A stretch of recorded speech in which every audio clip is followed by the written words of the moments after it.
आओ बच्चों, आओ बच्चों, सुनो कहानी पंचतंत्र से चुनी हुई ये दिल की वाणी। तो बच्चों, आज की कहानी का नाम है सपूत की पहचान। सपूत यानी अच्छा पुत्र।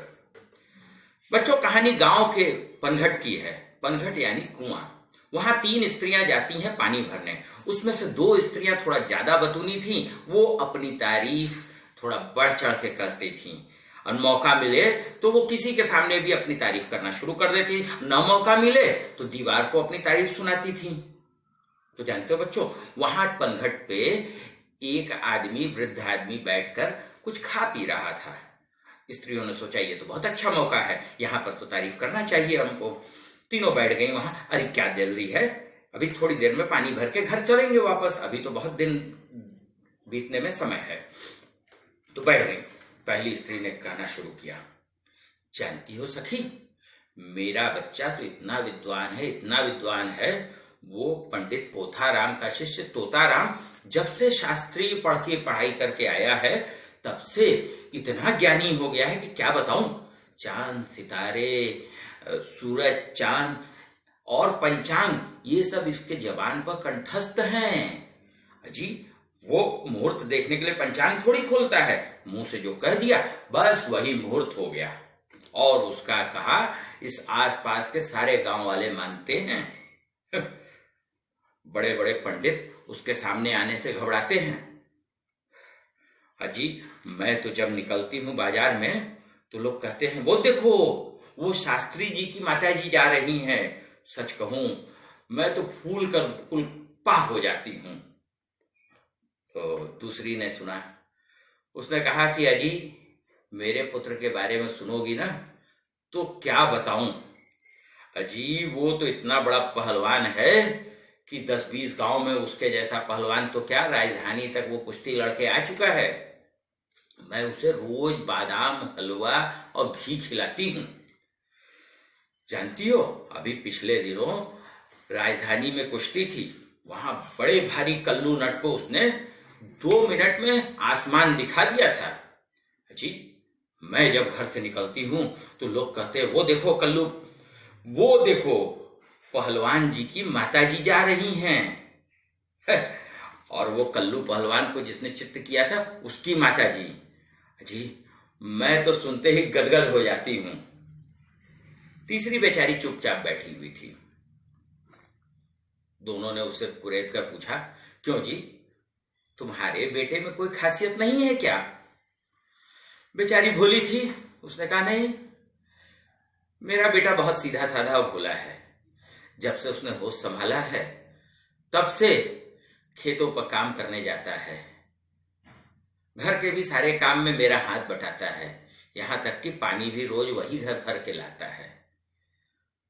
अजी, आज तो मैंने उसे जबरदस्ती मेला भेजा है देखने को, अन्यथा पानी लेने वही आता। हाँ, मेरे हाथ में ये कंगन जो देख रही हो, ये उसी ने पिछले महीने खरीद कर मुझे दिया है। मेरा बेटा तो खैर ऐसे ही सीधा साधा है। खैर, शाम हो रही थी। तीनों ने जल्दी जल्दी पानी भरा और अपने घर की ओर चल चली। वृद्ध भी उनके पीछे पीछे हो लिया। थोड़ी दूर जाने पर 3 युवक उधर से आते हुए सामने से दिखाई दिए। तीनों उनके एक एक बच्चे थे। तो सबसे पहले जो तोताराम की माताजी थी, तोताराम उनके पास आया के बोला, माँ, आज मैं बहुत शुभ शगुन में हूं। स्त्री के सिर पर भरा हुआ घड़ा देखकर तो शगुन बहुत अच्छा होता है। चलो तुम जल्दी जल्दी घर पहुंचो। दूसरे ने कहा, माँ, मैं बहुत बड़ी कुश्ती जीत कर आ रहा हूं, मुझे बहुत तेज भूख लगी है, जल्दी चलो और घर में मुझे खाना और पानी का इंतजाम करो। तीसरे ने कहा, अरे माँ, तुम क्यों पानी भरने चली गई? मेले से लौटकर मैं तो आ ही रहा था, मैं इस समय भी जाकर पानी ला सकता था। लाओ, खैर ये घड़ा मुझे दे दो। अब तीनों स्त्रियों ने प्रश्नवाचक दृष्टि से वृद्ध आदमी की ओर देखा। और कहा, बाबा जी आपने देखा मेरे बेटे को, कितना सुंदर है। बाबा जी ने अपने दाढ़ी पर हाथ खुजलाते हुए कहा कि बेटा तो तीसरा वाला ही अच्छा है, क्योंकि 2 बेटे तो तुमसे पैदा होकर भी तुमसे बहुत दूर हो गए, जबकि तीसरा वाला जो है वो आज भी आज्ञाकारी है और सेवक है। बच्चों, अपने शास्त्र में मातृदेवो भव, पितृदेवो भव और गुरुदेवो भव बताया गया है। यानी ये तीनों इस धरती पर हमारे प्रत्यक्ष देवता हैं। इनको अगर तुमने सम्मानित कर दिया तो समझ लो कि हर देवता तुमसे प्रसन्न रहेंगे। तुम निश्चित ही जिंदगी में डॉक्टर बनोगे, इंजीनियर बनोगे या कोई अच्छा व्यवसाय करोगे, लेकिन अगर तुमने माँ बाप की सेवा की है और माँ बाप का सम्मान किया है तो तुम्हारी सफलता निश्चय है, और बुरे वक्त में भी माँ बाप ही सहारा बनेंगे।